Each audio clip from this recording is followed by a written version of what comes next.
చేద్దాం. దేవుని వాక్యము కొరకు అందరం ప్రభుని అడుగుదాం. ప్రభువా, మీకు వందనాలు నాయనా, స్తోత్రాలు చెల్లించుకుంటున్నాం. ఈ రోజునైనా పరిశుద్ధ దినములోకి మమ్మల్ని అడుగు పెట్టించాం. నీ వాక్యము చేత మా హృదయముల్లో నుంచి మాట్లాడండి నాయనా. ఏది గొప్ప అవసరమో, ఏ వాక్యము ప్రజలకు నాయనా మీరు అవసరమని చెప్తారో ఆ మాటలు నాయనా మీ సన్నిధిలో నిలిచి అయా బోధించుటకు మీరు సహాయము చేయమని ప్రార్థన చేసుకుంటున్నాం. వినగలిగిన చెవి, గ్రహించగలిగిన మనస్సు బిడ్డలకు మీరు అనుగ్రహించమని ప్రార్థన చేసుకుంటూ యేసుక్రీస్తు వారి నామములో ప్రార్థన చేసి అడిగి వేడుకుంటున్నాం తండ్రి, ఆమేన్. మరి మీ అందరికి వందనాలు. దేవుని వాక్యములో నుంచి కొన్ని విషయాలను మనం ఈరోజు మనం ధ్యానం చేద్దాం. బైబిల్ గ్రంథంలో యాకోబు రాసిన పత్రిక 1వ అధ్యాయం, యాకోబు రాసిన పత్రిక 1వ అధ్యాయము 20వ వచనం, 19, 20 వచనాలని మనం ధ్యానం చేద్దాం. ప్రభు మనందరితో మరి మాట్లాడుతున్నటువంటి విషయాలని 19, 20 వచనం. నా ప్రియ సహోదరులారా, మీరు ఈ సంగతులను ఎరిగితిరి గనుక ప్రతి మనుష్యుడు వినుటకును వేగిరపడివాడును మాటలాడుటకు నిదానించువాడును కోపించుటకు నిదానించువాడై ఉండవలెను. ఎందుకనగా నరుని కోపము దేవుని నీతిని నెరవేర్చదు. అందుచేత సమస్త కల్మషమును విర్రవీగుచున్న దుష్టత్వమును మాని లోపల నాటబడి మీ ఆత్మను రక్షించుటకు శక్తి కలిగిన వాక్యమును సాత్వికముతో అంగీకరించుడి. ఆమేన్. ఈ మాటలు ప్రభువైన యేసుక్రీస్తు మనతో మాట్లాడుతున్నటువంటి విషయాలని మనం స్పష్టంగా రాయబడుతున్నటువంటి చూస్తున్నాం. యేసు ప్రభు ఇక్కడ మనతో చెప్తున్నారు, ప్రియులారా, మనుషులు వినుటకు వేగిరపడుతున్నారంట. దేనికంట? వినటానికి బాగుంటాయి, కొన్ని వింటారు కానీ పాటించలేరు. ప్రభు అదే చెప్తున్నాడు, నరుని కోపం అంట దేవుని చిత్తాన్ని నెరవేర్చదంట. ఏంటంట? కోపం, ఒక వ్యక్తికి కోపం. ఈరోజు ప్రభు మనతో చెప్తుందంటే కోపం వల్ల ఎన్ని నష్టాలు జరుగుతాయి. ఒక వ్యక్తిలో కోపం రావటం వల్ల కొన్ని నష్టాలు బైబిల్లో జరిగినాయి అని చరిత్ర చెప్తుంది. అయితే మనుషులం కదండి, కోపం వచ్చింది కదా అనొచ్చు, మంచిదే, కోపము రావచ్చు. కానీ యేసు ప్రభువే చెప్పాడు, కోపంలో మీరు పాపము చేయకూడదని చెప్పాడు. మనుషులం కాబట్టి కోపం వచ్చింది కనుక కోపములో పాపము చేయకుండా జీవించమని యేసు ప్రభువే చెప్పాడు. అయితే కోపం చేయటం వల్ల నష్టాలను ఈరోజు వెలికి చూద్దాం.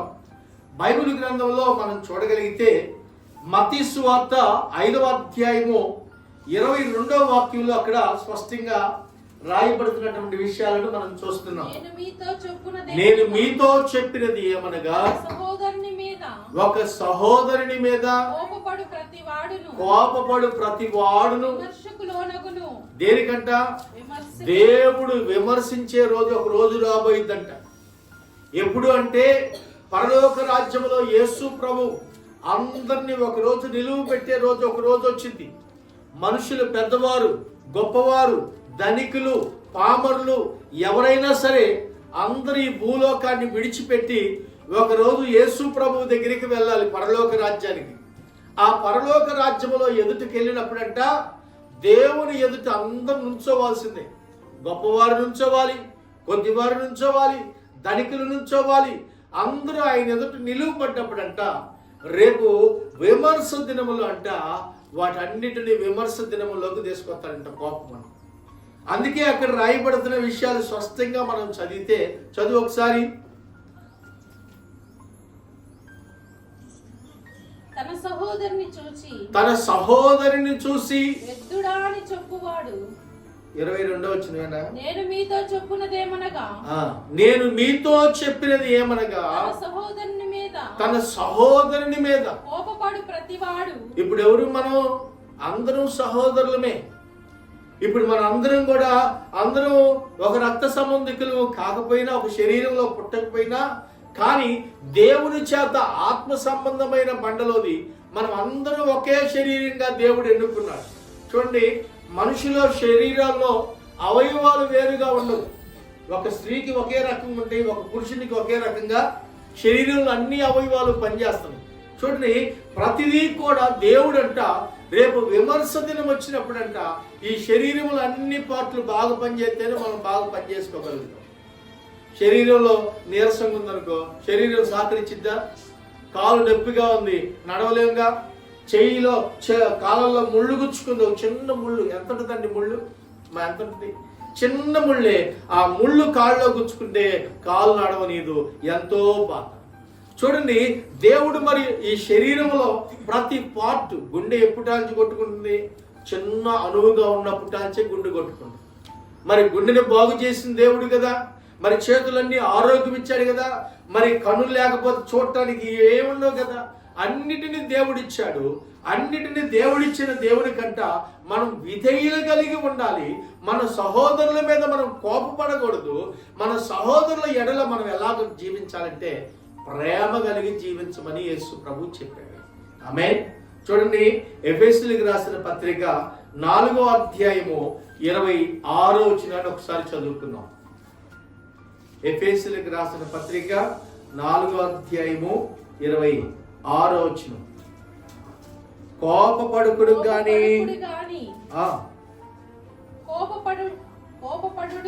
కోపపడుడు గాని పాపము చేయకండి. సూర్యుడు అస్తమించు వరకు. ఎప్పుడు దాకంట? సూర్యుడు అస్తమించు వరకు మీ కోపమును నిలిచి ఉండకూడదు. ఒకవేళ నిలిచి ఉందనుకో, ఒకడు వస్తాడు. ఎవరు? అపవాదికి చోటు ఒకడి. దొంగిలిల్లు వాడుక మీద దొంగిల్లక అక్కరగల వారికి పంచిపెట్టుటకు వీలు కలుగును. నిమిత్తము మీ చేతులతో మంచి పని చేయొచ్చు.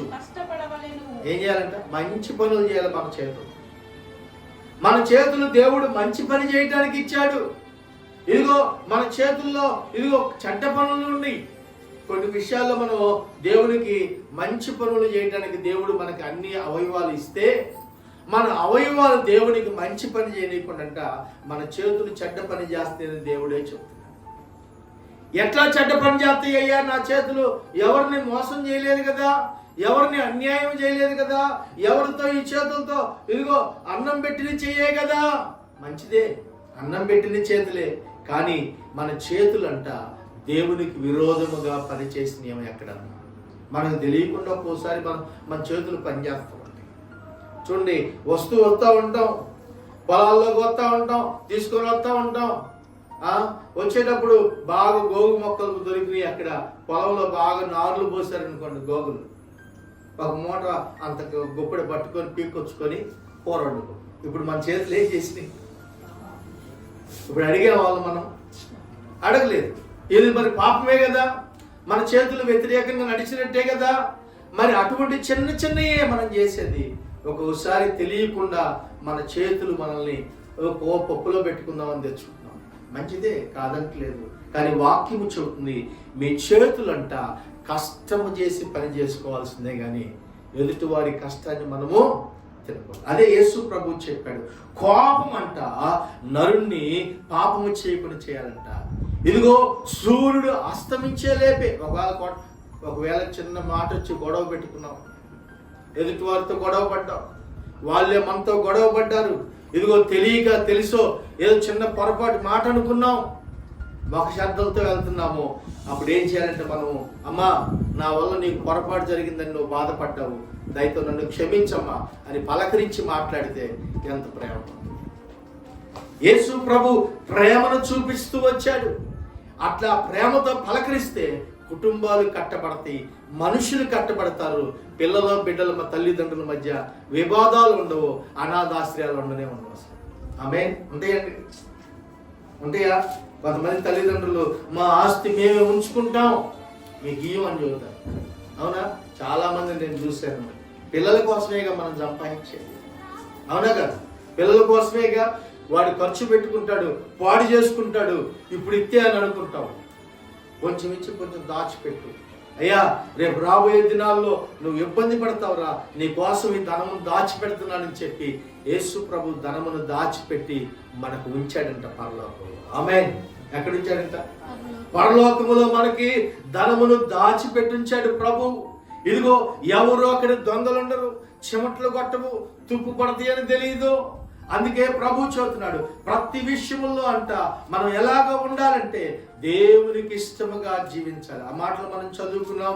ఎఫెసీయులకు రాసిన పత్రిక 4వ అధ్యాయము 26వ వచనాన్ని ఒకసారి మనం చదివితే అక్కడ కోపపడకు గాని పాపము చేయకండి. కోపంలో ఏమంటాం? పరును గుట్టు బయట పెడతాం. కోపం వచ్చింది అనుకోండి, ఆమె మీద కోపం వచ్చింది, ఇప్పుడు ఆమె అన్నీ మనకు తెలుసు, బయట ఏం పెడతాం? ఆయన అన్నీ నాకు తెలుసు, ఇదిగో నీ సంగతి నాకు తెలియదా? ఇప్పుడు ఏమంటాం? ఇప్పుడు బయట పెడుతుంటే ఏమనిపించింది ఎత్తు వారికి? ఒరే ఒరే ఒరే, నేను వీళ్ళతో సహవాసం చేసి ఇదిగో ఆ కోపం వచ్చినప్పుడు నా బండారం అంతా బయట వస్తున్నాడు ఆయన అని బాధపడుతూ ఉంటాం. అందుకే కోపములో ఏం చేయకూడదంట? ఆ పాపం అనేది బయటికి రాకుండా అతని వ్యక్తి గురించి నీకు అన్నీ తెలిసిన బైబిల్లో యేసు ప్రభు గురించి మనం చూద్దాం.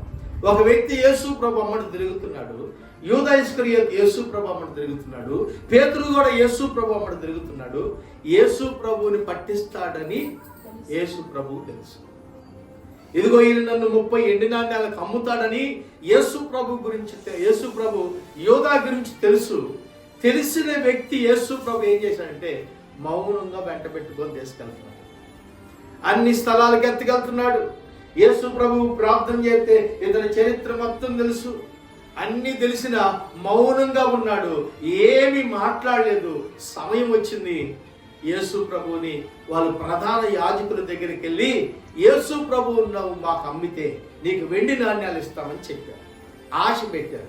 ఆశ పెట్టగానే ధనం మీద ఆశపడి సరే ప్రభువుని అప్పగిస్తాడు, నాకు ఎంత ఇస్తారంటే 30 వెండి నాణ్యాలు తప్పక మేమేమి ఇవ్వని యూదా ఇస్కరియోతు చూద్దాం. సరే మాకు గుర్తెట్టా యేసు ప్రభు గురించి అంటే, నేను ఎవరినైతే బోధకుడా నీకు శుభమని చెప్పి ముద్దు పెట్టుకుంటానో ఆయనే యేసు ప్రభు, ఆయన మీరు పట్టుకోమని చెప్పాడు. ఎవరినమ్మా? ఎవరినైతే నేను బోధకుడా అని శుభమని చెప్పి ముద్దు పెట్టుకుంటానో ఆయనే యేసు ప్రభు, ఆయన్ని మీరు పట్టుకోమని చెప్పేశాడు. గుర్తు చెప్పాడు. యేసు ప్రభు దగ్గర ఉన్నాడప్పుడు ఉన్న వ్యక్తి ఇదిగో మొక్క ముంచి యేసు ప్రభు అతనికి ఇచ్చాడు. అతను లోనికి సాతాను పనిచేసింది.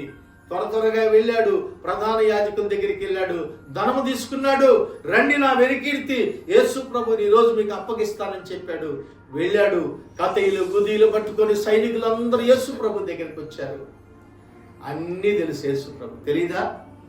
తెలీదండి, అన్నీ తెలుసు. మౌనంగా ఉన్నాడు, కోపము తెచ్చుకోలేదు, ప్రేమతో అతన్ని దేవుని యొద్దకు తీసుకురావాలని చూశాడు. దేవుని యొద్దకు తీసుకురావాలని చూశాడు. అయ్యో యోధా, నువ్వు తప్పిపోతున్నావు, ఇదిగో వాక్యానుసారంగా నువ్వు జీవించట్లేదని యేసు ప్రభు చెప్తున్నా అతను లోపడతలేదు. వెళ్ళాడు. అందరు సైనికులు వచ్చారు. యేసు ప్రభు దగ్గర ఆయన ముద్దు పెట్టుకున్నారు. యేసు ప్రభుని కత్తిలు గుదీలు పట్టుకొని సైనికులందరూ ఎత్తుకెళ్ళబోతున్నారు. ప్రభువుని అప్పగించానని తనకు బాధ కలిగింది. ఏం కలిగిందండి? బాధ కలిగింది. అయ్యో నేను నా ప్రభువుని నేను అప్పగించాను, ఆయన నీతిమంతుడు, ఆయన పాపుడి చేతికి అప్పగించానని పశ్చాత్తాపడ్డాడు. త్వరగా వెళ్ళిపోయాడు. ఆ డబ్బు సంచి తీసుకొని దేవాలయంలో విసిరివేశాడు. విసిరివేసి నన్ను క్షమించు ప్రభు అని అడగకుండా బాధతో వెళ్ళిపోయి ఒక చెట్టుకు ఊరేసుకొని చనిపోయాడు.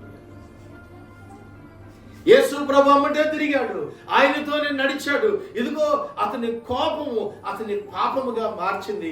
పాపము అతన్ని పట్టేసింది, మరణానికి అప్పగించింది. అపవాదం ఏం చేసిందండి? యేసు ప్రభువుతో ఉండే భాగ్యం అండి, శిష్యుల్లాగా బ్రతికే భాగ్యం అండి. ఆహారానికి కొరత లేదు, డబ్బులకు కొరత లేదు, ఏది కొరత లేదు అతనికి. అన్ని యేసు ప్రభు అప్పగించాడు. అన్నీ అప్పగించిన అతనిలో ఏం చొరబడిందంటే సాతాను వచ్చి అతనిలో చొరబడిందంట. చొరబడంగానే అతని మరణానికి ఏడ్చగలుగుతుంది. ఈరోజు కొన్ని కుటుంబాల్లో సాతాను నుంచి చొరబడిపోతారు, ఆత్మ సంబంధంగా చొరబడిపోతారు. తల్లి బిడ్డలకు వేరు చేస్తారు, తల్లిదండ్రులకు వేరు చేస్తారు, వేరుగా ఉండాలని కోరుకుంటారు. ఇదిగో కోపంతో చిన్న మాటతోనే విడిపోయే కుటుంబాలు ఉన్నాయి. చిన్న మాటతోనే సంబంధాలు తెగిపోయేటట్టు చేసుకుంటారు. చిన్న మాటతోనే, కోపంతోనే ప్రజలు దేవుని మాటని వినకుండా వ్యతిరేకపడుతున్నారు. అదే ప్రేమతో సర్దుకొని వెళ్తే, ఆ క్షణం పెద్ద మనసుతో నువ్వు ఆలోచించి నేను కోపాడకుండా ఉంటే బాగుండని నువ్వు తగ్గించుకుంటే, నీవే లోబడి జీవిస్తే, నీవే పెద్దదానివి, నీవే పెద్దవాడివి, నీవే నీ ఇంటిలో యజమానుడివి, లోబడి జీవించకపోతే, నువ్వు ఒక్క నిమిషము ఆగి నేను కోపడకూడదని మౌనంగా అయిపోతే కుటుంబము సమాధానంతో నింపబడితే ఆమేన్ ఉన్నదా? అందుకే యేసు ప్రభువు చెప్పారు, కోపములో పాపం వచ్చింది, మీరు జాగ్రత్తగా కోపపడవు కానీ పాపము చేయకండి. సూర్యుడు అస్తమించేలోపు మీ పాపాన్ని విడిచిపెట్టాలి. సూర్యుడు అస్తమించేలోపు అతనితో సమాధాన పడాలి. యేసు ప్రభు అదే చెప్పాడు, సూర్యుడు అస్తమించేలోపు సమాధాన పడకపోతే అతను లోనికంట దురాత్మ వచ్చి పనిచేసిందంట. ఏం చేసిందంటే సాతానుడు వచ్చి ఏం చేస్తాడంటే, ఇదిగో నువ్వు అన్నది తప్పు కాదు, నువ్వు చేసింది తప్పు కాదు, నువ్వు అన్న మాట లేదు, తప్పు లేదు, న్యాయంగానే అన్నావు, వాడు చేశారు తప్పు, వాళ్ళు చేశారు తప్పు అని చెప్పి నిన్ను వాదించింది అపవాది. నిన్ను సమాధానం లేకుండా చేసింది.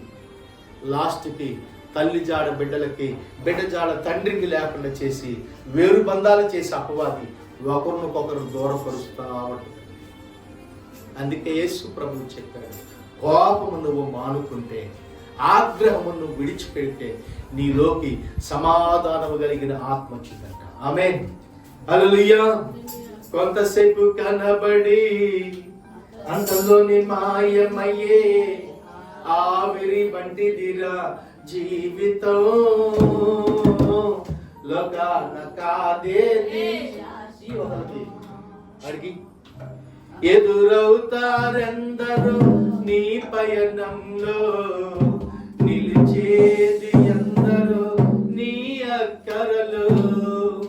ఎదురవుతారెందరో నీ పయనంలో, నిలిచేది ఎందరో నీ అక్కరలో. వచ్చేదెవరో నీతో మరణం వరకు, ఇచ్చేదెవరో ఆపై నిత్య జీవము. కొంతసేపు కనబడి అంతలోని మాయమయ్యే ఆవిరి పట్టిదిరా జీవితం, లోకాన కాదేది శాశ్వతం. హల్లెలూయా. చూడండి, కోపం చిన్నదే అండి.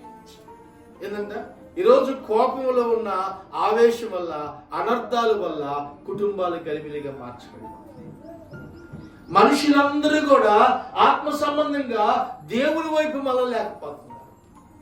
చిన్నదే. అగ్గిపుల్ల ఎంత ఉంటుందండి? అగ్గిపుల్ల ఎంతమ్మా? ఎంత? దానికి ముందు ఎంత ఉంటుంది? పుల్లేమో ఎంత పొడుగు ఉంటుంది, ముందేమో ఎంత. అది వెలిగితే ఎంత దాన్నైనా కాలుస్తాం. చూడండి, మనిషిలో ఉండే కోపము క్షమించని మనస్తత్వం అంట. అది కుటుంబాలను గలిబిలి చేస్తాం. చూడండి, ప్రేమతో ఈ దేన్నైనా సాధించవచ్చు, ప్రేమతో ఈ దేన్నైనా కూడా మనం విడిపించగలుగుతాము. ప్రేమ లేకుండా ఏది కూడా సాధించలేము. యేసు ప్రభు ప్రేమతోని అందరినీ దేవుడి దగ్గరికి తీసుకొచ్చాడు. ప్రేమతోనే అందరినీ ఆయన హక్కును చేర్చుకున్నాడు. ప్రేమతోనే అన్నిటినీ యేసు ప్రభు తన జీవితాన్ని సాధించగలిగాడు. పాపంతో ఎప్పుడూ సాధించలేదు. ప్రేమను చూపాడు యేసుక్రీస్తు. సామెతల గ్రంథము 16వ అధ్యాయము ఒకసారి 32వ వచనాన్ని చదువుకుందాం. సామెతల గ్రంథము 16వ అధ్యాయము 32వ వచనం. పరాక్రమశాలి కంటే దీర్ఘ శాంతము కలిగిన వాడు శ్రేష్ఠుడు, పట్టణమును పట్టుకుని వాడి కంటే తన మనస్సును తన స్వాధీనములో ఉంచుకుని వాడే ఏదంట. పట్టణమును పట్టుకోవడం పెద్ద లెక్క కాదు, పట్టణాన్ని పట్టుకోవడం పెద్ద లెక్క కాదు. మనస్సును స్వాధీనములో ఉంచుకోవాలి. మనసు స్వాధీనములో ఉంటే, మనసు దేవుని స్వాధీనములో ఉంటే, మనం దేవుని స్వాధీనంలోకి వెళ్తే మన మనసు మన స్వాధీనంలో ఉంటుంది. మన మనసు మన స్వాధీనంలో లేకపోతే గెహజీ లాగా పరిగెత్తుతూ ఉంటుంది. గెహజీ దైవజనుడి దగ్గరే ఉన్నాడు, తన మనస్సు తన స్వాధీనంలో లేదు. ఇదిగో బంగారపు కమ్మి మీద ఉంది, వెండి దుస్తుల మీద ఉంది, అతను వెళ్ళి ఆశించిన వాటి మీద ఉంది. దైవజనుడు వద్దన్న వాటి మీద తన మనస్సు ఆశించి పరిగెత్తడానికి ఇష్టపడ్డాడు. నయామాను తన రథాలు తీసుకొని వెళ్ళిపోతా ఉంటే, ఇదిగో మా దైవజనుడికి అయ్యొద్దన్నాడు, అవి నాకు తీసుకొని రమ్మని చెప్పాడని చెప్పి రథాలమ్మట పరిగెత్తుకుంటా వెళ్ళి ఆపి రథాలతో అడుగుతున్నాడు దైవజనుడు, అయ్యా మా దైవజనుడికి అయ్యొద్దని చెప్పాడు, అవి మరలా తీసుకొని వెళ్తానికి నేను వచ్చాను, అవి మాకివ్వమని చెప్పగలే. గెహజీ తీసుకొని ఇంటికి వచ్చేసాడు. దైవజనుడి దగ్గరికి వచ్చి నిలబడ్డాడు. తన మనస్సును తన స్వాధీనములో లేదు. అపవాది తను తిరుగులాడేటట్టు చేస్తుంది. అపవాది లోతుగా దేవుని వైపు తిరిగేటట్టుగా మారుస్తుంది. అపవాదంట ఇదిగో దేవుని చిత్తములో నుంచి బయటికి తీసుకెళ్తుంది. దైవజనుడితోనే తిరుగుతున్నాడు కానీ దైవ ఆత్మ కలిగిన వాడిగా నడుచుకోలేకపోతున్నాడు. తన మనస్సును తన స్వాధీనములో ఉంచుకోలేకపోతున్నాడు. గెహజీ తన మనస్సును తన స్వాధీనములో లేక దైవజనుడు వచ్చి చెప్తున్నాడు, ఇదిగో గెహజీ ఎక్కడికి వెళ్ళావు? ఇందాక బట్టి నాతో కనపడలేదు, నాతో ఉండేవాడివి, ఎక్కడికి వెళ్ళావు అని అడిగితే, దైవజనుడా నేను ఎక్కడికి వెళ్ళలేదయ్యా, నేను ఇక్కడే ఉన్నాను అయ్యా అని చెప్తున్నాడు. దైవజనుడు అంటున్నాడు, నా మనస్సు నీతో పాటు వచ్చింది. ఆమేన్, హల్లెలూయా. ఎవరి మనసు వచ్చిందండి? దైవజనుడు మనసు అంట అతనితో పాటు వచ్చిందంట. అది గ్రహించలేదు, అది ఆలోచించలేదు. గెహజీ తన మనసు ఏంటంటే ధనం మీద ఆశపడ్డాడు కానీ, దుస్తుల మీద ఆశపడ్డాడు కానీ, తన మనస్సును తన స్వాధీనము లేకుండా, దైవజనుడికి లోబడకుండా జీవించిన వ్యక్తిగా మార్చబడిపోయాడు. దైవజనుడు అక్కడికి వెళ్ళి అడిగినప్పుడు అంటున్నాడు, అయ్యా నేను ఇక్కడే ఉన్నానని చెప్పగలే. దైవజనుడు అంటాడు, నా మనసు నీతో కూడా వచ్చింది గెహజీ, నువ్వు గ్రహించలేదు. నా మనసు నీతో కూడా వచ్చింది, నా మనసు నీతో కూడా వచ్చింది, నువ్వు ఊహించలేకపోయావు. నా మనసు నీతో వచ్చిందని గ్రహించలేకపోయావు. దైవజనుడు అంటున్నాడు, ఎక్కడికి వెళ్ళలేదు దైవజనుడా అన్నప్పుడు, ఎదుగో నువ్వు నయమాను దగ్గర రథములు దిగి, ఎదుగో దుస్తులు బంగారు కమ్మలు తీసుకుని దిగి, నా మనసు నీతో పాటు చూడలేదనుకుంటున్నావా? నయమాను కుష్ఠరోగాన్ని వదిలిపెట్టి దేశంలో వెళ్ళిపోతున్నాడు, నువ్వు తెచ్చుకోవడానికి పరిగెత్తావెందుకు గెహజీ అని అన్నప్పుడు దైవజనుడు అడంగల్నే నయామానుకు కలిగిన కుష్టు తనకు కలిగిందంటే, తన మనస్సును తాను స్వాధీనంలో ఉంచుకోకపోతే లేనిపోయిన రోగాలు తెచ్చుకుంటున్నారు జనం. ఇదిగో తన మనస్సును తాను స్వాధీనంలో ఉంచుకోవట్లేదు ప్రజలు. వాళ్ళు అది కొన్నారు, మేము ఇది కొనాలి. వాళ్ళు ఇల్లు కొన్నారు, మేము ఇల్లు కొనాలి. వాళ్ళు బంగారం కొన్నారు, మేము కొనాలి. వాళ్ళు వస్త్రాలు కొన్నారు, మేము కొనాలి. వాళ్ళు ఇల్లంతా బాగు చేయించుకున్నారు, మేము బాగు చేయించుకో. డబ్బులుంటే బాగు చేయించుకో, కాదంటలేదు. పాపళ్ళకు పోయి, ఎచ్చులకు పోయి, అప్పులు చేసి తీరవలేక అయ్యో బాధలతో పడేవాళ్ళు ఎంతో మంది ఉన్నారు. నష్టాలతో ఈఎంఐలు కడుతూ వడ్డీలు కడుతున్న వారు ఎంతో మంది. నేను కూడా ఉన్నప్పుడు మొన్న దాకా ఆ బ్యాచ్. ఇల్లు కట్టుకుందాం అనుకున్నాం, ఇల్లు కట్టాము. అప్పులు ఎక్కువైపోయినాయి, తెరవడానికి పని చేయడానికి కుదరదు. ఎలా తీర్చాలి? దేవుడి కృపను బట్టి ఉన్న పొలం అమ్మి తీర్చాలి. నేర్చుకుంది ఏంటంటే అప్పు చేయకూడదు, ఉన్న దాంట్లోనే శుభ్రంగా. మన పెద్దవాళ్ళు అంటారు, మంచం ఉన్నంత వరకే కాళ్ళు ముడుచుకొని పడుకోవాలరా. అప్పు చేయకూడదు. అప్పు చేసే స్తోమత, నీకు తీర్చే స్తోమత లేనప్పుడు చేసే స్తోమత కూడా మనకు ఉండదు. ఎంతవరకు తన మనస్సును తన ఆధీనములో లేకుండా చేసుకుంటే, తన మనస్సును తాను స్వాధీనపరుచుకోలేకపోతే అప్పులు పాలైపోతానండి. ఎదుటి వారి కోసమో హెచ్చుల కోసం కాదు, నీకు అవసరమైంది మాత్రమే కొనుక్కో. అవసరము లేని ఇంట్లో వృద్ధాగా పడిందే కొనగాకు. కుర్చీలు అవసరం అండి, కొనుక్కో. చాప అవసరం కూర్చోడానికి, కొనుక్కో. పళ్ళాలు అవసరం, ఇంట్లో అన్నం తినడానికి కొనుక్కో. ఇదిగో కుక్కర్, రైస్ కుక్కర్ అవసరం, ఇంట్లో వండుకోవడానికి కొనుక్కో. టీవీ చూడటానికి అవసరం, అన్ని అవసరమే కదండి, అన్ని అవసరమే.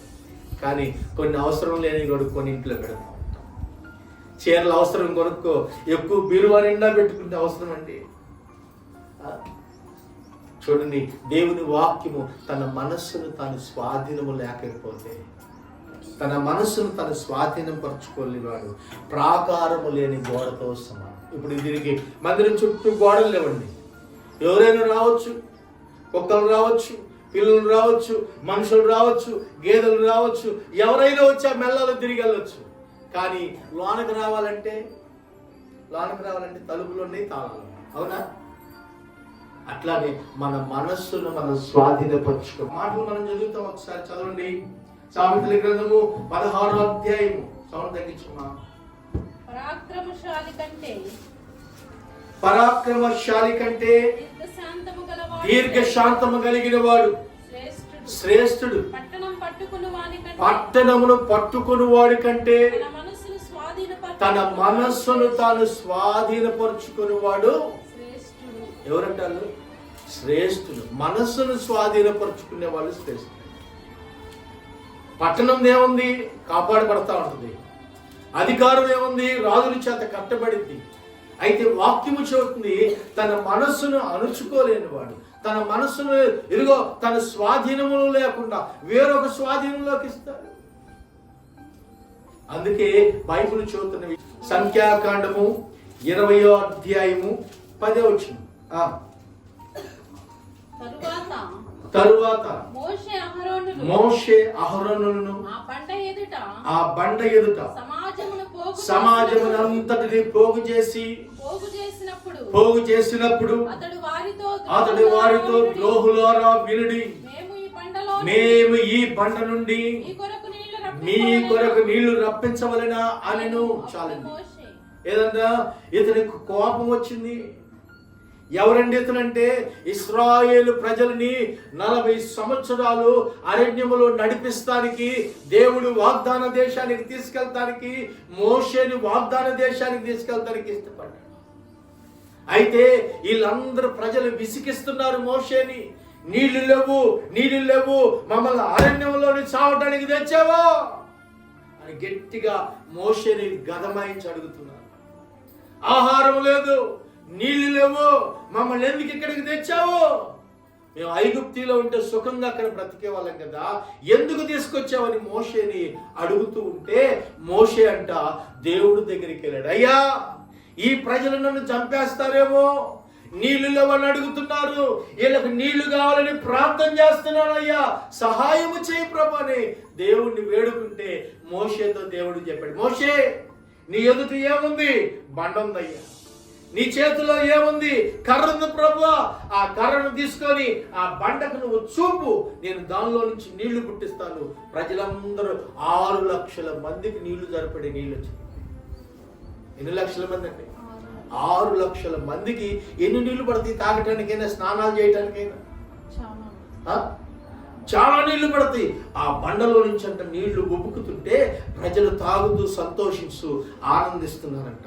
అక్కడికి వెళ్ళిన తర్వాత మోషేతో దేవుడు చెప్తే ఆ మాట ప్రకారంగా బండ దగ్గరికి వెళ్ళాడు మోషే. బండ దగ్గరికి వెళ్ళి ప్రజలందరూ ఇసికించారు కదండి మోషే. కోపం వచ్చింది. కోపం వచ్చి ఏం చేశాడంటే బండను దేవుడు చూపించమంటే కొట్టాడు. ఏం చేశాడు? చదవండి, అక్కడ రాయబడుతుంది 10వ వచనం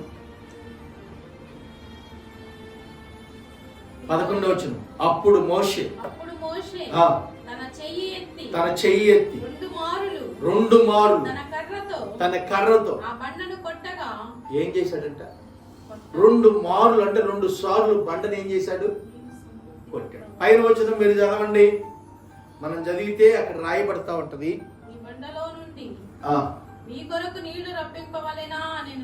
8వ వచనం. నీవు నీ కర్రను తీసుకొని నీవును నీ సహోదరుడు అహరోనును ఈ సమాజమును పోగు చేసి వారి కన్నుల ఎదుట ఆ బండతో నువ్వు మాట్లాడాలి. ఏం చెప్పాడు దేవుడు? బండతో నువ్వు మాట్లాడాలి అని దేవుడు చెప్పాడు. కింద వచనాల్లో మనం చూస్తే మోషేనంట బండను 2 సార్లు కొట్టాడంట. ఏం చేశాడు ఇప్పుడు? ఏమండి? చూపమని దేవుడు చెబితే 2 సార్లు కొట్టాడు. ఇప్పుడు కొడితే నీళ్ళు వచ్చినాయి, కాదంటలేదు. కానీ దేవుడు ఒక మాట చెప్పాడు మోషేతో తర్వాత, మోషే నీవు కోపముతో ఉద్రేకుడుగా మార్చబడ్డావు. నేను చెప్పిన మాట నీవు వినలేదు, అందుకని నువ్వు వాగ్దాన దేశానికి నువ్వు చూస్తావు కానీ ఆ వాగ్దాన దేశంలోనికి నువ్వు వెళ్ళవు మోషే అని దేవుడు ఖచ్చితంగా చెప్పాడు. ఏం చేశాడు? దేవుడు చెప్పింది ఏంటండి అమ్మా? ఏం చెప్పాడు? శోకమని చెప్పాడు. ఏం చేశాడు? ఇది కోపం వచ్చి కొట్టాడు 2 సార్లు. మనిషి కోపము దేవుని చిత్తముని నెరవేర్చకుండా చేస్తుంది. వాగ్దాన దేశానికి వెళ్ళాలి ఇతను. ఇదిగో ప్రజలందరినీ నడిపిస్తూ తీసుకెళ్తున్నాడు. పెద్ద నాయకుడు, 6 లక్షల మంది ప్రజలున్నారు. పిల్లలు, పెద్దోళ్ళు, ముసలోళ్ళు ఎంతమంది ఉన్నారు ఇంకా లెక్కలేదు. పురుషుల వరకే 6 లక్షల మంది కాలు బలగ వల్ల లెక్క చెప్పారు. మరి పురుషులకు భార్యలుండరా? భార్యలకి భర్తలకు పిల్లలుండరా? వాళ్ళ పిల్లలకు తల్లిదండ్రులు ఉంటారా? ఉండరా? ఎంతో మంది ఉన్నారు. లక్షల మంది ప్రజలు నడిపిస్తున్న మోషే ఒక చిన్న తప్పు చేశాడు. ఆ తప్పు ఏంటంటే శోకమన్న దాన్ని కొట్టాడు. అందుకే దేవుడు వాగ్దానం చేసిన దేశానికి నేను నిన్ను తీసుకెళ్ళడం మోషే, నువ్వు నా మాట వింటలేదు, నాకు లోబడతలేదు, నువ్వు కోపంతో ఉద్రేకంతో, ఇదిగో నా ఆ బండ క్రీస్తు అని తెలుసు. ప్రభువే అక్కడ నుండి నీటిని పుట్టిస్తే ప్రభువునే అతని కర్ర తీసుకొని కొడుతున్నాడు. దేవుడికి అర్థమైపోయింది, మోషే నువ్వు వాగ్దాన దేశానికి చేరలేవు. నీవు కోపము దేవుని చిత్తాన్ని నెరవేర్చకుండా చేసేటట్టు మార్చుకున్నావు మోషే. నీ కోపమే నీకు శత్రువుగా మార్చబడిపోయింది. ఏందో అర్థం కాలేదు. ఇక్కడ బైబిల్ చదివితే అర్థమైంది, మోషే కోపము తనకు శత్రువుగా మార్చబడి వాగ్దాన దేశానికి వెళ్లకుండా ఆపేసింది. దేవుడు చెప్పాడు, మోషే నువ్వు ఆ కొండ మీద నుంచి ఆ వాగ్దాన దేశాన్ని నువ్వు చూస్తావు కానీ దానిలో నువ్వు అడుగు పెట్టలేవని చెప్పాడు. చిన్నదే, చిన్న మాటేనండి. కోపంతో ఉద్రేకంతో ఇశ్రాయేలు ప్రజలు లక్షల మంది విసిగిస్తే విసుగు పుట్టి శోకమన్న దాన్ని కొట్టాడంతే. అంత పెద్ద దైవజనుడిని మోషేని దేవుడు కోపంతో ఉద్రేకంతో ఉన్న వ్యక్తిని శాంతపరిచి మాట్లాడాడు. ఈరోజు నీకు ఎంత కోపం ఉందా? చిన్న మాట కోపడుతున్నామా? మన కోపం అంట మన నిత్యత్వాన్ని పాడు చేసింది. మన కోపం మన ఆత్మీయ జీవితాన్ని పాడు చేసింది. మన కోపం మన పిల్లల్ని ఇదిగో దేవుని ఆత్మచేత నడిపించకుండా చేసింది. పిల్లోడు తప్పు చేశాడండి, వాడిని దబా దబా కొట్టామనుకోండి, వాడికి ఏమర్థమైంది? కూర్చోబెట్టి వైనంగా, నాయనా ఇదిగో ఇలా చేయకూడదమ్మా, ఇలా చేయకూడదు, ఇలా చేస్తే తప్పు, ఇలా మాట్లాడకూడదని నువ్వు దగ్గర కూర్చోబెట్టి చెప్తే వాడు రెండోసారి ఆ తప్పు చేయకుండా దబా దబా కూడా తప్పే. అర్థమవుతుందా? చిన్నది వివేకము కలిగి మనం పని చేయకపోతే మన పిల్లలు నశించిపోతారు. అదే దేవుడు మనతో మాట్లాడుతుంది. కోపము తన కోపముతో ఉద్రేకించబడి బైబిల్లో తిమోతి రాసిన 2వ పత్రిక 2వ అధ్యాయము 24-25 వచనాలు ఒకసారి మనం చదువుతాం. అతి విషయమైన అనుభవ జ్ఞానము కలిగిన వారికై కలుగుటకే దేవుడు ఒకవేళ ఎదురాడు వారికి మారు మనసు దయచేయును. అందువలన సాతాను తన ఇష్టము చొప్పున చెరపట్టిన వీరు వాని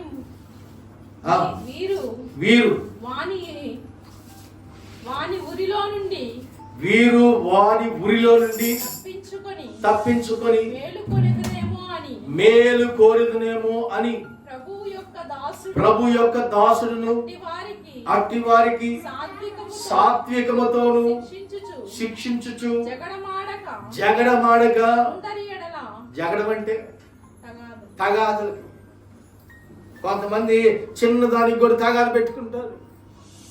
చిన్నదే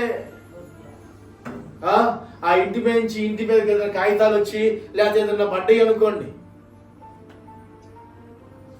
ఎవరో తెచ్చుకున్నారండి, ఏంటిది బిర్యానీ ప్యాకెట్ తిన్నారు, కొంచెం అంత మిగిలిచ్చి ప్యాకెట్ కట్టి బయట పడేశారు చెత్తకుని దగ్గర. అర్థమవుతుందా? కోతులు ఉన్నాయి ఇప్పుడు మన ఊర్లో, ఉన్నాయా? కోతులు తెచ్చి చించుకుంటా తీసుకొచ్చి మన ఇళ్ల ముందు వేశారు. వేసినాయి అనుకోండి కోతులు. ఇప్పుడు మనుషులు వేసారా అవి? కోతులు వేసినాయా? చెప్పాలి. కోతులు వేసింది. ఇప్పుడు వాళ్ళు ఏమంటారు, మా ఇంటి ముందు వేసిన వాళ్ళు చూడలేదు కోతులు తెచ్చింది. ఎవరో తిన్నోళ్ళు ఇక్కడ తెచ్చి పడేశారు, వాళ్ళకి ఇల్లు లేవా, వాళ్ళకి స్థలాలు లేవా? నేను విన్నానట్టండి. తెచ్చింది ఎవరు? వాళ్ళు వేసింది పాపం చెత్తబొట్టులోనే, వాళ్ళు చేసిన న్యాయమే, కానీ తీసుకొచ్చింది ఎవరు? కోతులు. గొడవ ఎవరికి జరుగుతుంది? ఇప్పుడు తిన్నోళ్ళు విన్నారు ఆ బాట, బిర్యానీ తిని పొట్లాలన్నీ మా ఇంటి మీదకి వేస్తున్నారని వీళ్ళు అంటున్నారు. వాళ్ళు మేమేగా బిర్యానీ తెచ్చుకుంది, ఏదమ్మా మేమెందుకు వేసామో, మేము చెత్త కొట్టలు వేసి వచ్చాము, మాకేం తెలుసు అంటారు వీళ్ళు. మీరేస్తే మా ఇంటి ముందు ఎందుకున్న రుజువు చూడండి, అర్థమవుతుందా? ఇప్పుడు దేనికి చిన్న దానికి ఆడగోడం లోపడతం లేదండి ప్రజలు. చిన్నదే, కాగితమే చిన్నది. ఇదిగో ఆ కాగితం చిన్నదే కానీ గొడవ పెద్దదైంది. ఒకరోజు ఒక ఇంట్లో చిన్న గొడవ వచ్చింది. జాగ్రత్తగా వినాలి. గొడవ వస్తే తల్లిదండ్రులు అనుకుంటున్నారంట, ఒరే ఈ గొడవలు రాకుండా సమాధానం ఉండాలి మనం అందరం అనుకుంటున్నారంట. సాతాను గొడవలు పెడుతుందిరా అని అంటున్నారంట. సరే అని చెప్పి సాతానుడు కూడా విన్నాడంట. రే సాతానుడు కూడా విన్నాడు. ఇని కిందకు వచ్చి, పాస్టర్ గారు నేను అందరికి గొడవలు పెడుతున్నాను, నా మీద నిందలు మోపుతున్నారు, నేనేం చేశాను? అసలు మీ ఇంటికి వచ్చానా, మీ జోలికి వచ్చానా, మీ పిల్లల దగ్గరకు వచ్చానా, అసలు నేనేం చేయను చూడు అని అన్నంట. సరే ఏం చేయను అంటున్నావు, ఏం చేయకపోతే గొడవలు ఎందుకు వస్తే నువ్వు మెలకున్నావు అన్నాడు. సరే పాస్టర్ గారు అని చెప్పి ఉంది. సాతానుడు ఏం చేశాడంటే, ఒకరోజు వస్తా ఒక పునుగులు వేస్తున్నాడు. ఒక ఆయన ఏం చేస్తున్నాడు, బజ్జీలు బండి పెట్టుకొని పునుగులు వేస్తున్నాడు. ఆడావుడిగా నూనెలో పిండి ఎత్తున్నాడు శుభ్రంగా. సాతానుడు వెళ్ళి ఆ పిండిని ఎంత తీసి గోడకు కొట్టాడు. ఎక్కడ కొట్టాడు? గోడకు కొట్టాడు. ఈ గోడ దగ్గరికి, పిండి గోడకు దగ్గర ఏమవుతాయి? బల్లులు, పురుగులు, దోమలు, వాటి ఎమ్మడి చుట్టుముడుతుంది. సరే అని చెప్పి ఆ బల్లులు పిల్లులు తిరుగుతున్నాయి. అంతలో పక్కింటి ఆయన ఒక పిల్లిని పెంచుకున్నాడు. పిల్లి పాలు పోసి బాగా ముచ్చట పెంచుకుంటున్నాడు పక్కింటి ఆయన. ఈ పిల్లి ఆ బల్లుల్ని ఈగలు చూసింది, వాటిని తిందామని ఎగురుతుంది. ఏం చేస్తుంది ఇప్పుడు? వాటిని తిందామని ఎగురుతుంటే ఈ పురుగులు వేసాయని చూసి, ఓరెవరు ఈ పిల్లి వచ్చి నా ఇంటి మీద ఎగురుతుంది, ఇది వచ్చి బాండీలో పడిద్దామని చెప్పి దాన్ని ఒక దెబ్బ కొట్టి కొడతాం. ఆ ఇంటి ఆయన చూశాడు. ఇప్పుడు ఏం చేశాడు? ఆ ఇంటి ఆయన చూశాడు. చూసేమంటున్నాడు, నా పిల్లినే కొడతావా? ఎవరిని? నా పిల్లినే కొడతావని చెప్పి గొడవకు వచ్చాడు. గొడవ రంగులే ఇద్దరు ఒకరినొకరు బలబలగా నెట్టుకుంటా ఆ పురుగులు వేసే బాండి కొంచెం అవతలకు దొల్లింది. దొల్లంగానే ఇప్పుడు బాండి మీద నిప్పేమైంది, కింద ఉంది, కాలిపోయి అంతా తగలబడుతుంది. ఆ రవ్వలు వేసి గాలికి ఊరుకుంటుందండి. రవ్వలు, నిప్పు రవ్వలు లెగిసి ఊరు మీద జిమ్ముతున్నాయి. కొంత లెక్క ఊరు మీద పూరు గుడిసెలు ఉండే అప్పట్లో, పాతకాలంలో. ఇప్పుడు లేవులే పూరు గుడిసెలు మన ఊర్లో. మన చెరుకుల్లో జరిగింది, రియల్గా జరిగిన విషయం. ఎక్కడో అటుపక్క సిలిండర్ పేలితే అక్కడ పేలిన నిప్పు రవ్వలు లేచి ఊరు మీద పడంగానే కొన్ని ఇళ్ళు కాలిపోయినాయి. ఆ ఇళ్ళన్నీ కాలిపోగానే సాతానుడు వచ్చి అంటున్నాడంట, ఏమంటున్నాడు? పిండి వాడు పిండి అయిపోతే ఈగలు రావుగా, బల్లులు రావుగా, పిల్లి రాదుగా, వీళ్ళు కొట్టుకోరుగా, ఊరు తగలబడదుగా. సాతానుడు వచ్చి అంట, నేనేం తప్పు చేశాను అన్నాడు. నువ్వు పిండి ఎందుకు వేసావు? నేను పిండే వేసింది, తక్కువదంతా మీరే చేసుకొని, మీరే కలబడి, మీరే కొట్టుకొని ఊరంతా తగలబెట్టుకున్నారు, నన్నేం చేయమంటా ఉంటుంది నాకు. చూసారా? వాడు వేసిపోయింది పిండే, కానీ తగలబెట్టుకుంది ఎవరు? ఇప్పుడు సాతానుడు చేసేది కొంచెమే, కానీ మనుషులు పునముఖం చేసుకునేది చాలా అయిపోయింది. అప్పుడు సాతానుడు అంట, నా మీద నెపముల మోతే నేను ఒప్పుకోను అంటున్నాడు. ఏమంటాడు? నా మీద అబండాలు ఎత్తే ఒప్పుకోవడం, మీరు కొట్టుకొని, మీరు పడుకొని, మీరు పాడు చేసుకొని, ఇదిగో మీరు అన్నీ మీరే చేసుకొని నన్ను అంటారేంది అని అపవాదం. అంటే నిజంగా చిన్నదే మేము చేసుకున్నాము, అంతా పులుపుంది మేము. అందుకే బైబిల్ చెప్తున్న విషయాలు తిమోతి రాసిన ఇదిగో జగడములు మానుకోమని చెప్పాడు. జగడాలు ఏముంటాయంట? గొడవలు దేవుడు. తిమోతి రాసిన మొదటి పత్రిక 2వ పత్రిక 2:24-25 వచనాల్లో మనం చదువుకుంటే అక్కడ రాయబడుతుంది. చదువుమా. కింద వచనాలు చదువు, అక్కడి నుంచి చదువు. ఎక్కడ? జగడములు మానుకొని, జగడముల దగ్గర ఉన్నావా? ప్రభు యొక్క దాసుడు అట్టి వారిని సాత్వికముతోను శిక్షించు. జగడము ఆడక అందరి ఎడల సాధువుగాను బోధింప సమర్థుడుగాను ఏం చేయాలంటే కీడును సహించాలి. కీడు అంటే కీడు. కొంతమంది కీడు వచ్చింది కదా, మేలే కాదు కీడు కూడా వచ్చింది. ఒక్కోసారి మనం మంచి మాటే మాట్లాడతాం, మన మీదకే దుమ్మికొస్తారు కొంతమంది. రారా, పొద్దున ఒక విషయంలో పొద్దున బాలకేంద్రానికి వెళ్తే ఒక విషయం చూశాను. చిన్నదే గమనిస్తా ఉంటాం అంతే, మనం ఏం చేయలేం. ధనం ఉండొచ్చు, ధనంతో అన్నీ కొనొచ్చా? చెప్పాలి. ధనంతో అన్నీ కొనగలుగుతామా? ప్రేమను కొనగలుగుతామా? బంధువులు కొనగలుగుతామా?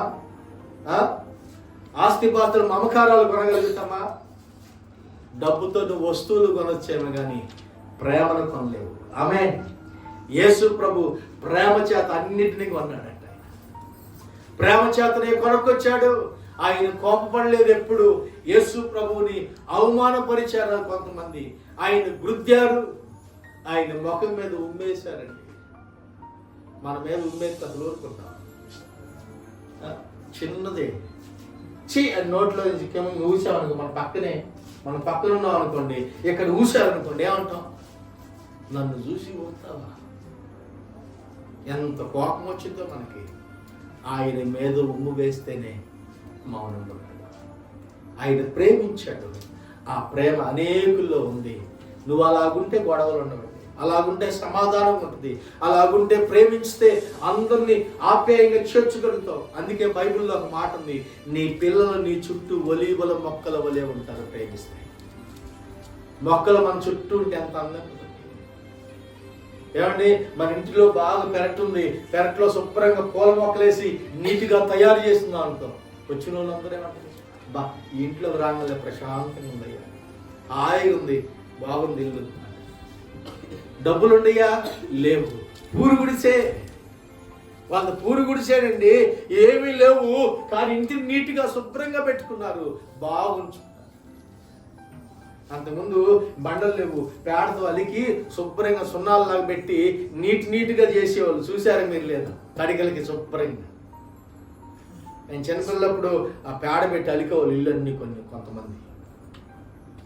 అవును, పేడ చాలా మంది అసహించుకుంటారు, కానీ దానిలో బ్యాక్టీరియా చేరకుండే రోగ నిరోధక శక్తి ఉంటుంది. తెలియదు అది ప్రజలకి. పేడ కళ్ళు కొట్టేవాళ్ళు లేదు. సిమెంట్ రోడ్లో తేం కొడతాం. మాకు సిమెంట్ రోడ్డు ఏంటో అని కొట్టుకుంటారు జనం. ఏసిన కాంచను బాగా పేడ కళ్ళు పెడతాం, తిట్టుకుంటున్నారు బజార్లో. చూడండి, పాతకాలంలో ప్రజలు రోగులు బాగా పడకుండా, రోగములు పాలవ్వకుండా జీవించారంటే వాళ్ళు జ్ఞానముతో, వాళ్ళు కందలాంటి నిద్రపోయేవాళ్ళు. ఇప్పుడు 12 అయినా నిద్రపోవట్లేదు జనం, 1 గంట అయినా నిద్రపోవట్లేదు, ఒక్కొక్క 2 అయినా నిద్ర పడతలేదు. లేచేటప్పుడు ఎప్పుడు లెగుతారో తెలియదు. అప్పుడు పెందల కడి కొనుక్కునేవాళ్ళు, పెందల కడి లేసేవాళ్ళు, నడిచేవాళ్ళు. ఇప్పుడు నడిచేవాళ్ళే లేరు. పొలం పోయిన ఆటోనే, పేటకు పోయిన ఆటోనే, ఎక్కడికైనా వాక్కి వెళ్ళిన ఆటోనే, బండే, మనుషులు బండి ఎక్కించుకొని పోవాల్సిందే. పొలానికి వాక్కి గొడ్లకి రావాలన్నా. అప్పుడు నడిచి బొచ్చలు నెత్తిన మీద పెట్టుకొని పొలాలకి నెత్తి మీద పెట్టుకొని వెళ్ళి ఆరోగ్యంగా వచ్చేవాళ్ళు. ఇప్పుడు అనారోగ్యంతో డాక్టర్ దగ్గరికి వెళ్తున్నారు. ఎవరి చేతులతో వాళ్ళే అనారోగ్యం తెచ్చుకున్నారు. అందుకే ప్రభు చెప్పాడు, కోపము మానండి, ఆగ్రహమును విడిచిపెట్టండి, కోపము దేవుని చిత్తాన్ని నెరవేర్చదు. చదువుతారా మాట? యాకోబు రాసిన పత్రిక 1వ అధ్యాయము 20వ వచనాన్ని ఒకసారి మనం చదువుకొని ముగించుకుందాం.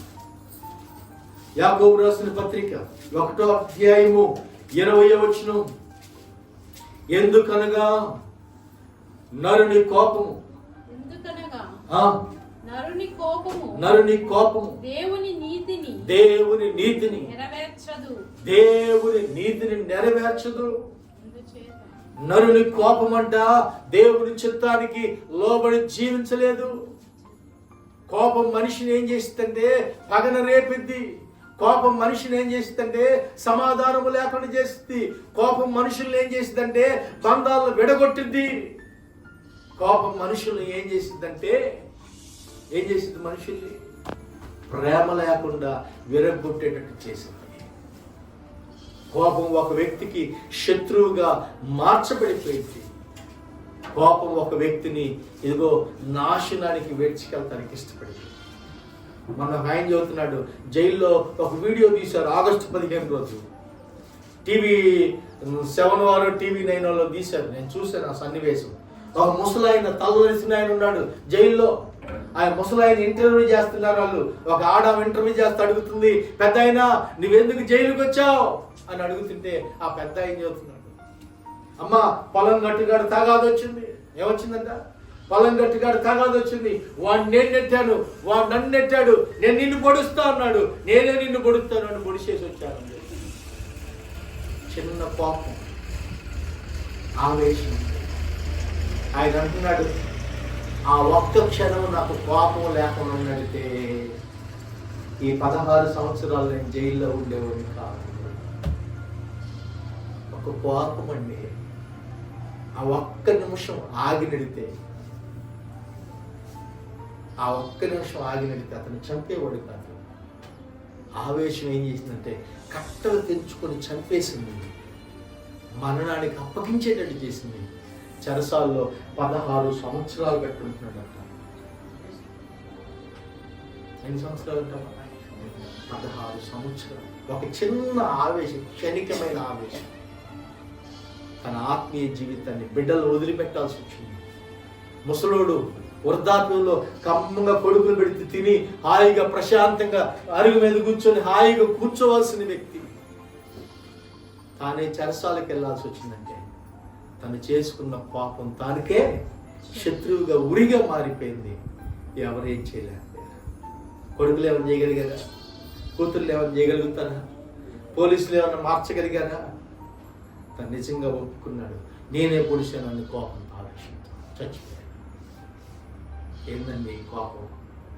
క్షణికమైన ఆవేశం కోసం కుటుంబాలు పాడు చేసుకొని ప్రేమలు చంపుకొని ఒక్క నిమిషం ఆలోచన చేసి సరే దున్నుకున్నాడు, సర్వేని ముగిపిద్దాం, కొలతలు వేపిద్దాం, ఎక్కడ తాగుతే అక్కడ రాయేస్తారుగా. ఏరా సర్వేని పిలిపిస్తే రాయరా? కోపంతో ఉద్రేకంతో ఉన్నావు, కొట్టుకున్నావు, చంపుకున్నావు, జైలు నువ్వా ఆయన? ఆ కుటుంబం నష్టపోయింది. ఇతను వెళ్ళి జైల్లో ఉన్నాడు. ఆళ్ళోళ్ళు బాధపడుతున్నారు, చెరసాల్లో ఉన్నందుకు ఇల్లోళ్ళు.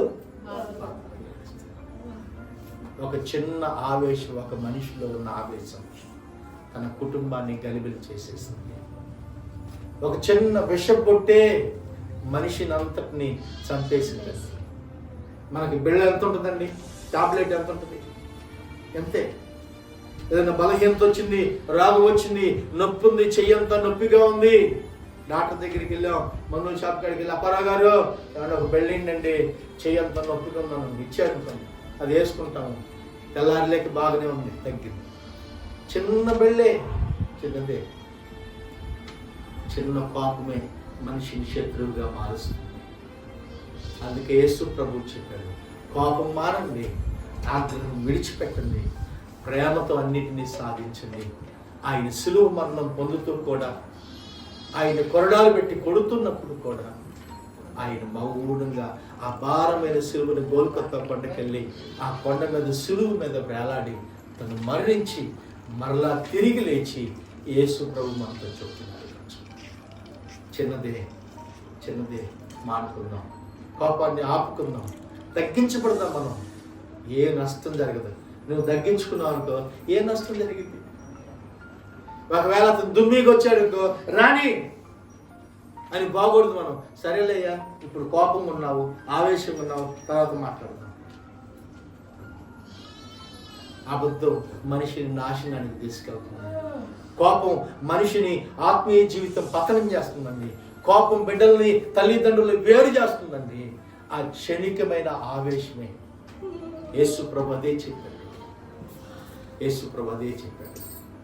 కోపాన్ని విడిచిపెట్టి, ఆగ్రహాన్ని విడిచిపెట్టి ప్రేమతో సామ్రాజ్యాన్ని స్థాపించాడు యేసుక్రీస్తు. ఎవరిని యేసు ప్రభు కోపడినట్టు ఎక్కడ కనపడిద్దా బైబిల్లో? మరి మనమైతే మనం ప్రభులాగా ఉన్నాం అనుకో, ఆయన పోలి మనల్ని నడవమని చెప్పాడు. మనం కూడా సాధ్యమైనంత వరకు మనుషులతో కోపడకుండా ప్రేమతో మాట్లాడుతూ నేర్చుకున్నాం. యేసు ప్రభు ఇది కోరుకుంటున్నాడు మనలో, ఇంకేమీ కోరుకోలేదు. ఆయన మనల్ని ప్రేమించి మన కొరకు తన ప్రాణమును పెట్టిన యేసయ్య మనతో మాట్లాడుతున్నాడు. మనుషులతో ప్రేమగా మాట్లాడదాం, ఆప్యాయంగా పలకరిద్దాం. లేదు అతను పలకరించడం మాట్లాడటం ఇష్టం లేకపోతే మౌనంగా వారి కొరకు ప్రార్థించాం. ఆమేన్. దేవుడి చిన్న మాటలు దీవించునుగాక. ప్రార్థన చేసుకుందాం. అందరూ మోకరించి ప్రార్థన చేద్దాం. పరిశుద్ధుడైన మా తండ్రి, నీకు వందనాలు, స్తోత్రాలు చెల్లించుకుంటున్నాను. ఈరోజు వాక్యము చేతనైనా మీరు మాతో కొన్ని విషయాలు మాట్లాడారు. అందును బట్టి నీకు కృతజ్ఞతాస్తుతులు చెల్లిస్తున్నాము. ఇదిగో నరుని కోపము దేవుని చిత్తమును నెరవేర్చదని మీరు చెప్పారు కదా నాయన. నా కోపము నా కుటుంబాన్ని గలిబిలి చేసిందేమో నాయన. నా కోపము నా బిడ్డలు నా దగ్గర లేకుండా చేస్తుందేమో. ఇదిగో నా కోపము నా ఆత్మీయ జీవితాన్ని పతనము చేస్తుందేమో నాయన. నా కోపము నాయన ఎదుటి వారిని ప్రేమించలేకుండా, ఇరుగు పొరుగు వారిని ప్రేమించలేకుండా, బిడ్డలను ప్రేమించలేకుండా, కోడలను ప్రేమించలేకుండా, కొడుకులను ప్రేమించలేకుండా చేస్తుందేమో. నా కోపము నాయన, నా కోపమును బట్టి ఒంటరిదానిగా మిగిలిపోతున్నానేమో. నా కోపమును బట్టి ఒంటరివాడిగా మిగిలిపోతున్నానేమో. నా కోపమును బట్టి ఇదిగో స్నేహితులు లేకుండా కోల్పోయానేమో. నా కోపము ఎక్కడ నన్ను ఏలుబడి చేస్తున్నావు అయ్యా. సమాధానము లేకుండా చేస్తుందేమో, ప్రేమ లేకుండా చేస్తుందేమో, ఎదుటి వారితో ప్రేమగా మాట్లాడకుండా చేసిందేమో నాయన. ఆవేశంతో, కోపముతో ఎన్నో అనర్థాలు తీసుకొచ్చాను. ఈ రోజు నుంచి ఇక కోపపడనయ్యా. సాధ్యమైనంత వరకు మనుషులతో సమాధానంగా ప్రేమగా మాట్లాడుతూ నేర్చుకుంటాను ప్రభువా. నీవు అది కోరావు నాలో నుంచి. ఈరోజు అది ఇష్టంగా నీవు కోరుకున్నావంట నాలో నుంచి. నన్ను ప్రేమించి నా కొరకు ప్రాణం పెట్టిన నీవు, నీ కొరకు నేను ఏం చేయగలుగుతానంటే అందరితో ప్రేమగా సనుక్కోకుండా, దొనుక్కోకుండా ప్రేమ కలిగి నడుచుకునేటట్టుగా ప్రవర్తించేటట్టు చేయ. ఇప్పుడు వరకు దేశంతోనే పరిగెత్తాను, కోపంతోనే విడగొట్టుకున్నాను, ప్రేమగా భర్తతో మాట్లాడలేకపోయాను, ప్రేమగా బిడ్డలను కూర్చోబెట్టుకుని మాట్లాడలేకపోయాను, ప్రేమగా కోడలతో ఆప్యాయంగా పలకరించలేకపోయాను. ఏంటయ్యా ఈ కోపం? క్షణికమైపోయే దానికోసమా? నేను చనిపోయేలోపు అందరితో మంచిది అనిపించుకోవటానికి, మంచివాడు అనిపించుకోవటానికి, మంచి ప్రవర్తన కలిగి ఉండటానికి నాకు కృపను గ్రహించయ్యా. నాలో కోపం ఎక్కువగా ఉందేమో, నాలో ద్వేషం ఎక్కువగా ఉందేమో, నాలో అసూయ ఎక్కువగా కనపడిందేమో. అందుకే నాతో మీరు చెప్పారయ్యా, ప్రేమ కలిగి ఉండమని చెప్తున్నారు, సాత్వికము కలిగి ఉండమని చెప్తున్నారు, ఆప్యాయతతో కలిగి ఉండమని చెప్తున్నారయ్యా. బిడ్డలని అయ్యా దూరపరచుకోవటం కాదు, బిడ్డలతో కూర్చొని మాట్లాడుతూ నేర్చుకోవాలి. నేను ఇది తప్పు అని నా పిల్లలకి చెప్పేటట్టుగా, నేను పెద్దవాడిగా ఉండేటట్టుగా నన్ను తయారు చేయ. నా పిల్లలు నాకు లోబడేటట్టుగా నాయన, నా పిల్లలు దేవునికి లోబడేటట్టుగా నాయన, నేను నీ వాక్యానికి లోబడి జీవిస్తే, నీ వాక్యానికి లోబడి జీవిస్తే నేను దీవించబడతానయ్యా. ఈ రోజు నుంచి నాయనా నాలో ఆగ్రహాన్ని పక్కన పెడుతున్నాను నాయన, కోపాన్ని పక్కన పెడుతున్నాను ప్రభా, ద్వేషాన్ని పక్కన పెట్టేస్తున్నానయ్యా. ఎదుటి వారితో ప్రేమగా మాట్లాడుతూ నేర్చుకుంటాను. నేను నష్టపోయింది చాలు, ఇక నష్టపోనయ్యా. నా బిడ్డల దగ్గర ప్రేమను కోల్పోయేటట్టుగా నేను కోపం తెచ్చుకోనయ్యా. నా కుమారుడితో, నా ఇరుగు అయ్యా, నా కోడలతో, నా ఇరుగు పొరుగు వారితో ఇదిగో ఆప్యాయతను పోగొట్టుకోలేను ప్రభువా. దేశాన్ని విడిచిపెట్టి ప్రేమతో మాట్లాడుతూ నేర్చుకుంటాను. దేవా, నన్ను జ్ఞాపకం చేసుకోమని ప్రార్థన చేసుకున్నాం. ఇంతవరకు మీరు మాతో చెప్పిన సందేశాన్ని బట్టి నీకు హృదయపూర్వకమైన వందనాలు చెల్లించుకున్నాను. నా కొరకు ప్రాణం పెట్టిన యేసు ప్రభువు కోసం నేను ప్రేమతో బ్రతకటానికి నన్ను ప్రేమించి నన్ను సజీవుడిగా మీరు చేశారయ్యా. నీవు కోపడితే నేనేమైపోతాను? నేను కోపగించుకున్నట్టే నీవు నన్ను కోపగించుకుంటే నేనేమైపోతాను? ఒక్క క్షణం మాత్రమే నైనా నేనేమైపోతాను? నువ్వు నన్ను ప్రేమించావు కదయ్యా. ప్రతి విషయంలో నన్ను కరుణించావయ్యా. ప్రతి విషయంలో నాతో ప్రేమగా మాట్లాడుతూ ఉన్నావయ్యా. నీ ప్రవర్తన సరి చేసుకోవటానికి, నా ఆత్మీయ జీవితం సరి చేసుకోవటానికి నాతో ప్రేమగా మాట్లాడి నన్ను ఓదార్చి నడిపిస్తున్న దేవా, నీకు స్తోత్రాలు చెల్లించుకుంటూ ఈరోజునైనా నీ వాక్యం విన్న ప్రజలతో మీరు మాట్లాడినందుకు నీకు హృదయపూర్వకమైన వందనాలు చెల్లించుకుంటూ అయ్యా, నీకే మహిమ, ఘనత, ప్రభావాలు చెల్లించుకుంటూ యేసుక్రీస్తు వారి నామములో ప్రార్థన చేసి అడిగి వేడుకుంటున్నాము తండ్రి. ఆమేన్. మన తండ్రి అయిన దేవుడు దీవెన, కుమారుడైన యేసుక్రీస్తు వారి కృప, పరిశుద్ధాత్మ దేవుడు నిర్మల సహవాసం సకల పరిశుద్ధులకు మనకు ఆయన కృపతోడై నడిపించును గాక. ఆమేన్. మీ అందరికీ వందనాలు.